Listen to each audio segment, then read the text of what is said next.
Yadia ye as a down to and come for Edinburgh with thee. We will lift up your name higher above all greater. Above all, God, Father, you are the mighty one. This morning, take all the praise, Abba, Father. We glorify you from the earth above, Father. We give you praise.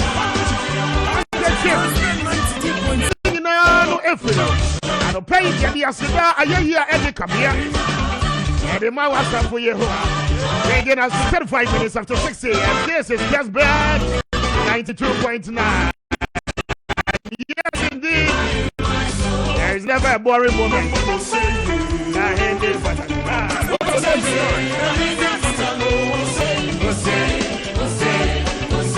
And if the turkey of the month of May 2022, we are back again. 36 minutes after. They did a Kwame Appiah Kubi Mr. on behalf of production team. And then the squad in Nina. They say, Natumudi, 23-man squad.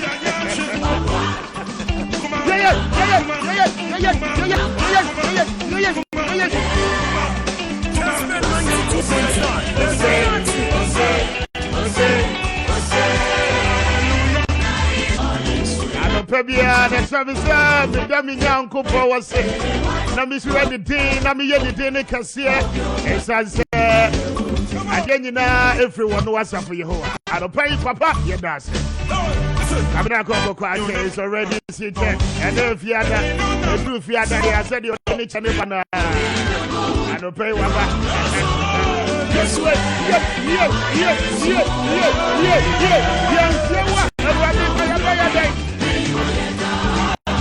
for Kanka, I don't pay Yamisha. When you can see a revenue, be bless you. I'm in paying for I'm in numbers, so I don't pay Yamisha. You still know that was a Brussels. Say, yes, you better go about Mumpa in Boston. Now, yes, I saw one way, oh my, you're the Mr. Speaker, Ajenkwa Yesu Kristo Nadaroma. Ama ne draw brodoso na homo broso ni nsira bro nsaso ene ne ye papa ni nyina no Bible me ati ase so se ne papa nyina afro no nyankopɔ enti so no nyankopɔ no pafia de ete ha na nyame de nadom na gu yeso a oh chama utu bro was huma mai se bani ye huma mai se bani ye anope huma mai se bani ye who am I? And I'm young mobile saying, I'm your donam Tiasia. Now, Quabraco of Kundefia, and yet to say, I know whom am I? So many yet. Who Papa will fear. Bible said, I'm good for Slow, Srabamoa. Now the energy no Sebon and Tuntum, now the Yina, and I are so much to trade. And to whom am I? Son of Permanent yet.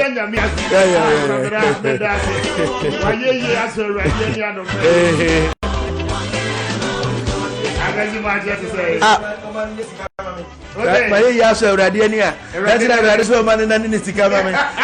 Man and Nisika. Okoya papa na yes, already, and you know. I know Biaka Cabo, Yamanisia, and Ram checking many minutes here. Now I'm hearing about that, you know. But the 8,600 acquired, but I'm hearing no number 800 million. And now I can't see when you know, and you already said, my ass when it is. And I also done a taxi driver, never scared you. Oh, it was yes,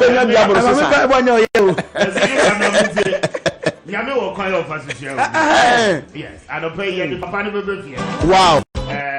nice one. Kwame nyamia drama wo ye pa bibia sise kama na anu say mani je papa anu na wo interview abrantie mani je pa na edu baby nanka be yesu because so hwe tebia no no wom sa tam na pa na Kwame masa pa I was just going to find Gadabako. Me mum dear. I probably call radio station, Mr. Nami video was a me. Come and I'm modern Ghana. Only the ball can look say now. Only how I'm modern Ghana, Pa, Kumoya City. Men's radio soon transfer. Does he want that here?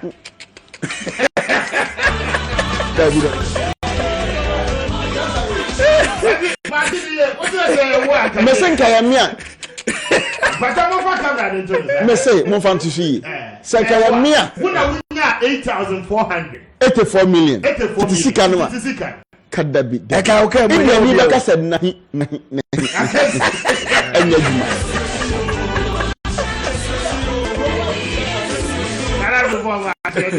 ya Mr. Speaker ya we ado bi aboko ayi okọ Kumasi Abrepo Junction wa kasa we area I police ni bi gina Abrepo Junction or direct traffic okay you do adopa no a rush hour na ne animre rush hour ya sign is onko gina ho no direct traffic no abehye nkofo bi tonuane no abehye o machi no oteta tuto ma no akwakoje obeyire wa no aje owi ana o send the wife is so fan kudu and opa bia ne first you know sa papa no on the first sika ya confirm I'm telling you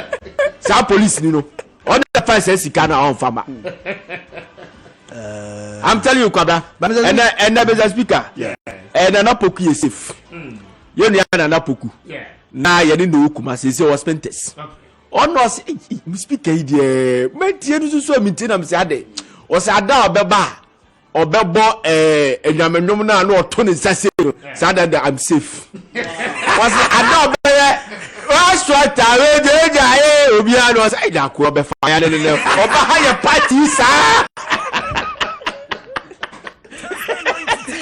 etirara ale fa otieme e we safe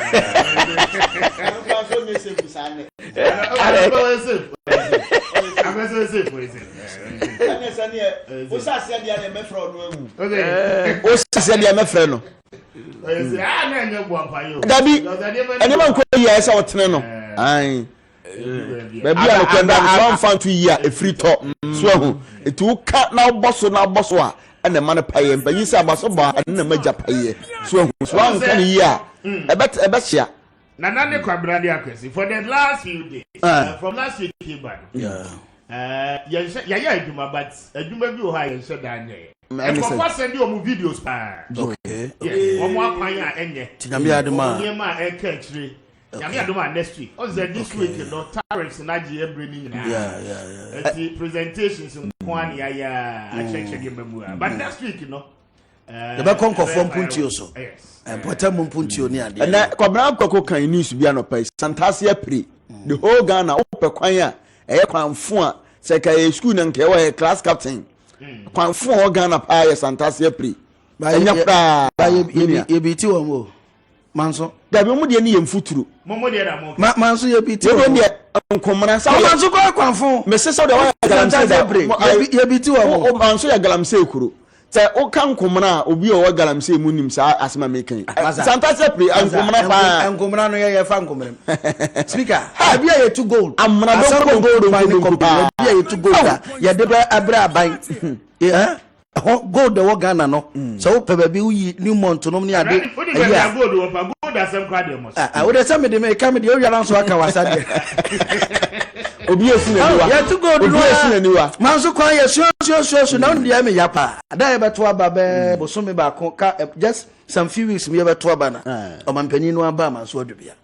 eno che so na nanom atimu so frem ha no eye me ha ti kwa dia me ko ya ba ya mamo bra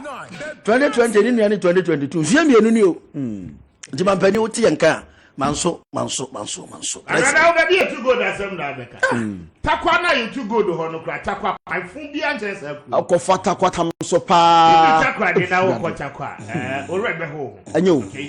ufri board e kwa sigwa holidays ya me ko orebe ho obesu se ho ye kuro papa ti wo mo nyama nso de rinri no ho ye kuro dada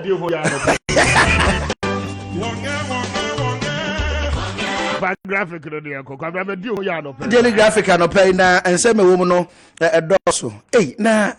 mamentia abena kokko nso anope mamentia abena kokko sorry o man be ya casket o meske po ba mechia no mechia abena kokko pa nyame mo abena ho ba na wo betimi aboa ne moa no ewo kwa beso ohia moa bia nso awo ewo kwa beso but different stories listen graphic e dey abase ejapa di revived we enra oswafo hwes kasem twa hodo so Ken Ofuriata finance minister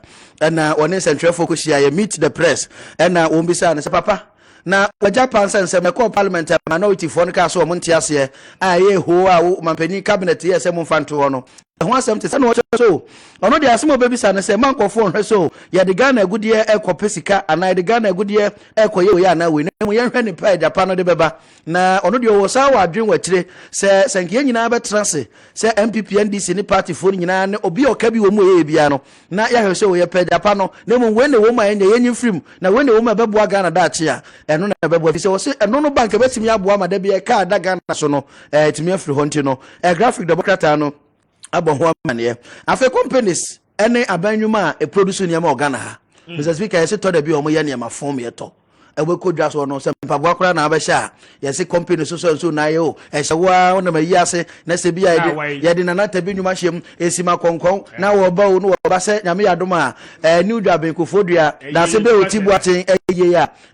doti ye kwaso memendai ne bi akogina se na wo de ase ginam ye ube hwan se mpaboa na te enti cabinet ateki CCB enra omo de efe no national quality policy aba ene se ade bia obeya ma Ghana fo ato bia no o se uye ne papam ye be meet international standard e di monpre cabinet no ma ya de ena aisafo e de atodwa no pay isa o mo kire se yi sa 11 no a 1.5% no o mo de o mo su se emra 0.5 na isa se we de nke atra ho enti eno na graphic democrat no e de bi aba special supplement on Dasibre Otibuaten ene nana Daniel Tosumie no nyame yadom a o mo kire se memenda new job omo ye doti ye Dasibre Otibuaten nana ekwa one and eba penny oka ho enti enyansa nketo enti memenda no eye o mampani nana dodan kwakufu ado ene ministers ne asoafo ahodo eka ho ne MPs no ene o mbekọ kwakufu do new job na o makwakọ eja Dasibre kwan na nyame yadom akwasi ada ya asofo ne wo ma okofodua ho na edwada ena asante mewura otumfo se eto babio ene asante ahemfo so ebeba dwabe onse nana Dasibre otiso oye oyukuni nti oyoko na de ato omanie no nti no nana no modaroma odi munuemienu ebe nti graphic democrat no abo ho amane wa ha wonya krata ne bia wato bo ase ewura makwasi me de graphic asi nti kwofoforo so mame Kessben online na ensama so etodwa ho no yemfanto ahwefo ne atifo anim na mesase e wo Dasibre Otibuaten ho ono so na dwosu a na iye no ena nananom atrankonya wonom ewo new dwaben wonom toto sense nke be ya susa hodo a ho no yantutum se de be ya na yiyo no ebetimi akọ enkan ya so ankodi bone anse nanana enti ene ho ensamo no Kessben online ono so aboho amane na yewra Ken Ofuriata yes wa pa professor ho okokoro go dumasi o wow course for Prempe College and o balego wa shiaria pa ani wa banu wa ye bi nyankopon fa ne kranse ye ayo ya jumo yu ni ande ari nya ani abasebodo doso na nyankwada na ye yewra Ken Ofuriata na ono so oda ha fefefe as usual Natalie Fitana ene bonu na obi se papa yo wa shata de tuntum da kwabena yewra Ken Ofuriata wa shirt tuntum da o fia otasela tuntum de o shine o fia otasela cos red ne ande otasi se bi o fia me hu wa shata bia the brand no okay na go tell us my shata de tuntum me hu bi sada but I know say o se bi kwa yi o se na no me se eye de say eye so o tuntum na say nse fita kwa betima sha akọ ene ye mfansi o na yewra Ken Ofuriata say enye Ghana hanko ana sabiri fango bo ekosoro enuane bo ekosoro na afeso sikasam onsam no aye deja enye Ghana nko na wose uhemu a bibremu aman be se aduanan baako 41 African countries ana sabiri aduane fango bo ana afeso sikasam onsam no akọ atwe enti wabo ho amane e wo Kessben online wunya bi na se okenka bo hu de twemu nyina afeye de yewra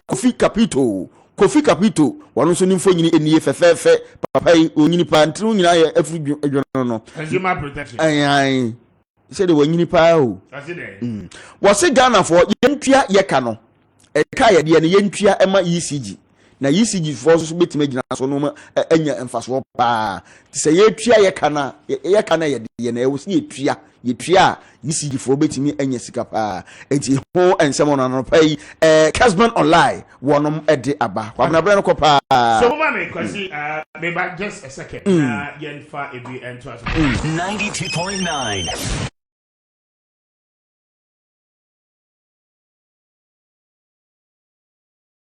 enti ye fabre ni bi na ye de akotiatia ECG fo ka ne ye fabre ni bi so de akan apomuden ho asam ni nuane ya ye die na wonim se dru fiada no pase dia na time no ye de ma ya Bolivia fo si ye meka future life wo daachi abrabo ho asam ebefo adidie mum ye sa ka mami any daddy efi ya Bolivia enterprise enani e jamba cha mamu akwa aba yeso buru pa jo minim se fie ye boko de ye bo adom Madam Roma ebrene ya modia enti ene ede ho asam no ye kafe aduane ho ene de me chietiefo nyina se ade a eha ye man pa ne se ase yare be ye japade se pressure ye japade diabetes ye japade na me mama obi na me papa obi ase yare ya chafa no ese ka se de se ye gidifo na e bompa ya de yensan enu ti the future life for ye ho se ye be bom daachi ho ban daachi na yakopon de ma ese ye fa mesom no ese ye hu frunti na sa me ese the future life so maame obi ana papa obi a wo so ye wadwen se woni bi fi so hia nkasa no obi ampe se hia maame no papa da bi abompa ya se wo so onye sa enti sa na ese of fight here enti it's all about your future enti your life no wo bo daachi ho ban no anya sa ya ni bi efi sa abaye ye japade future is a life tonic future life e wo ma wo sa ya reni na udi aduane na no anu madu no na de make say life tonic no ye de hahama mako 28 na ye eti bi e chronic bi implement woni pedu entina woni pedu enu because Yakopon enu monyam say last week obi buy ho na sugar kwa na 28 ye tuatua ne nuane entina ya na pese o buy ho no ye chiro kwa be so obedidi no ofre me nura say aba 5.1 wow so me pona me so agya na duro no ya me advice so say agya duro no but of them send we jay do no mpo no enti na ye future life aduane o na life tonic na ya chechu nuane abegya idi so na and the part de meka ho asempa no gonorrhea no white na ana chlamydia na e hankrofo no syphilis wonim se mema bebrom ho ayemre na omo no no na free sa nyoma no se ye wa o ho be yemre okay so ho enti yemre sa na wonu no no se ubetimi na obada wakoma bete ubenya pressure diabetes ubenya stroke enti na de bia sure se bra fu tisugo su na se de ha obi abra ho oda chinti na ewo ho so ho wudidi here ene adwendwere ne oma na aba no so enti wani di here wanya balance diet a wo be yare wo be wu se wanya re so a wu enti yo so full alignment de bia e ka se obi amra ya so ye ho ne enkyerechero enuane abedifisi ha ye kwan ho oka obi beka sa wo se na adwuma enti wo ba ho anuane na emwa wo nipaduare be kire onye bibia keke na se odi pintin bia na o me enti na da bia ye show se the future life na ne bo onye de 35 cedis 8 cedis 55 cedis life tonic 100 cedis so enti wo ba ho be hu de how and no be hu we so onye kidney problem onye liver problem ni nyina ye nuane na nuama basa na ye di no wo ba be yi wa free ho na 3 days ago ma me bi ba ha otie mo ha wo se ne ho ato no so watwe enuane na ma ojeja edi no na ama watwe no so o ti se jump ya etu ba be yi wa free ho so wonya apomde na sa wa fon kra e better eno na ye life tonic ni bia ho na just say no ye be pebi no papa oba ni etimi anya hode atena fidie so edwa ye ni if you say nipadua no cancer gina for too much that also cancer tibia na say emu 95% na so pesa kosoro ebeko so pesa ba form so ebeba ni nyina so obedidi ye uhia balance diet so etina da bia so bia so mra ho no obia o sa area ni bukoto dwom nsu abusisi achia unti masisi wo de bra so ho bibia be kama mate aka yesima ba ko pe de yemfa madadi naja efe onfa numbers no entuja yo me da say future life ho asema ye ka no eye wapomudan eye aduane na ye die na aduane no eye future eye life aduane ni kura 23 vitamins and minerals 19 amino acids selenium modicare inulin dietary fiber omega 3 ye gu aduane ba ko se didi na me na sawo yade enu nti yade bia ha wo bia wudi future life a wo se boa na ne kro anya aduro na wonom eye aduane na wudie nti ma oduane nya woduro na woduro so nya woduane susunum nuro na no abesa akun enu nti ene ye bode wuro se hwe future life akiri kwan ye mo boy yade edini wo de bra na bedi na obehunu sampa dade bi twa dade em ye wo soft line alignment ya chop it on memu be bia enu titie number no Kessben animu hakra bisia yes enkranfo ni nyina hwe number na frɛ yɛn 0246 01 01 50 0246 01 50 and a number for 0242 87 80 90 0242 87 80 90 future life ayaduane so for alignment obi amra ya ho madam ho se maba ya mi jamu nyina eti ya bre nanya ya bre ya kasi edi adwe da chi a ya behwe so fra ya be sore so na Kwame Miki abetena se e de agodie mu dwumadie no ato amoso ya be